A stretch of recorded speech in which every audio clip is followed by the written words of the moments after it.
প্রথমেই তোমাদের কাছে ক্ষমা চেয়ে নিচ্ছি।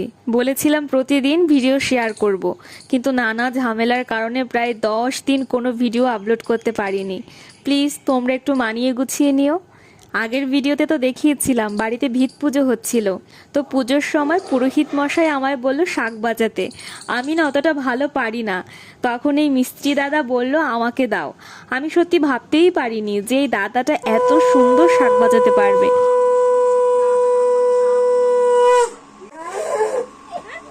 বাবাও না ট্রাই করেছিল, কিন্তু হয়নি। এই দেখো, এটা হলো আমাদের পাড়ার দুষ্টু রাজা। 1 সেকেন্ডও সে চুপচাপ থাকতে পারে না।